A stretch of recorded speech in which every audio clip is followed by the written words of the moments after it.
நீங்க யாரு, உங்க சாதி என்ன நான் கேட்க வேண்டி வரும்ல. உங்க சமூகத்துல யாருமே அதை கண்டிக்கவே இல்லையா? யாரு கண்டிக்காத மனிதர்கள் இருக்காங்களா? சுருச்சித் ஏன்டா இப்படி பண்ணா நானே கேட்டேன்றல்ல. வாழ்க்கை போச்சுன்னா நீங்க வந்து வருத்தப்படுறீங்களே தவிர இப்படி பண்ணது தப்பு. அந்த வாழ்க்கை அப்படி போலேன்னா அவன் செத்துருக்கவே மாட்டான். செத்துருக்க கூடாது, நீ கொண்டிருக்க கூடாது. இதுதான் எங்க கருத்து. நீ கொண்டிருக்க கூடாது, அவன் செத்துருக்க கூடாது. நீ நல்லபடியா ஸ்போர்ட்ஸ் பிளேயரை நீ உன் லைஃப் செட்டில் பண்ணிட்டு போக வேண்டியதுனா ஏன் தேவையில்லாம அவனை கொண்டன்றதா எங்களோட குற்றச்சாட்டு. ஏன்டா அப்படி பண்ண? அதான் எங்க அத்லெட், தடகள வீரர் கப்பல்லாம் வாங்கிட்டு கப்பல்ல என்ன பண்றது? எது கடல்ல விடுங்க.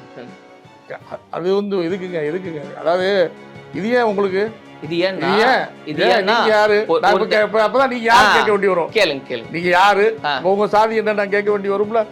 கப்பல்ல விடு, கடல்ல விடலாம். மனுஷ ஜாதி ஏங்க உங்களுக்கு மனுஷ ஜாதின்னு சொல்றேன். நான் கேக்குறேங்க, அவன் தண்டனை வாங்கிட்டு உள்ள போயிட்டான்.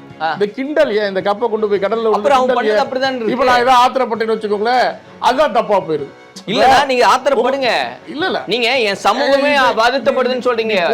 அப்படி ஒரு சமூகம் எல்லாம் வருத்தப்படாது. ஒரு கொலைகாரனுக்காக சமூகம் வருத்தமே படாது. ஆனந்த், ஒரு சுகமான உள்ளாடை.